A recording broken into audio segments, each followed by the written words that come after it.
কিরে ছোট কি করিস? তখন দেখছি মোবাইল একটা নিয়ে পড়ে রয়েছিস। কি গেম খেলতেছিস তুই এত? দেখি মোবাইলে সারাদিন একটু পড়ে থাকিস। দে তো আমার কাছে একটু দেখি। ভাই গেম খেলতেছি গ্র্যান্ড মাস্টার লবি তো আবার নামাই দিছে। 5 স্টার আছি, তোমার র্যাঙ্ক পুশ দিচ্ছি, এই মারা লাগবে গ্র্যান্ড মাস্টার মারবো তো, এর জন্য গেম খেলতেছি।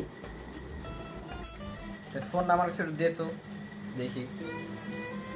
এক সময় আমরা যারা ওল্ড প্লেয়ার আছি এই গেমটা কত খেলছি, এর সাথে কত আবেগ আমাদের লড়াই আছে, আমাদের কত ইমোশন লড়াই আছে। রাত জায়গায় জায়গায় আমরা র্যাঙ্ক পুশ দিতাম, হিরোই মাস্টার মারতাম।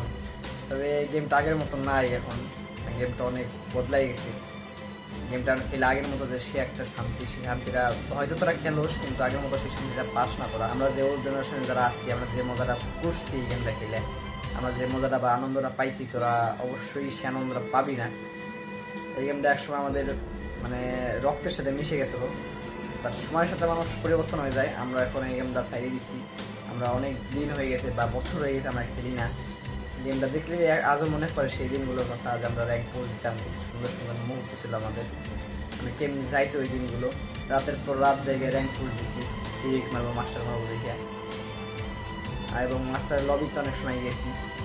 তবে তোরাও এখন হয়তো বা তার থেকে বেশি যাস আমাদের থেকে, কিন্তু সেই দিনের সেই আনন্দগুলো তোরা পাবি না, বা সেরকম গেমটাও নাই, গেমটা আগের মতো নাই। অনেকেই বলতেছে বা অনেকেই আমরাও দেখলে বুঝি যে গেমটা আগের মতো নাই, আগে একটা শান্তি ছিল।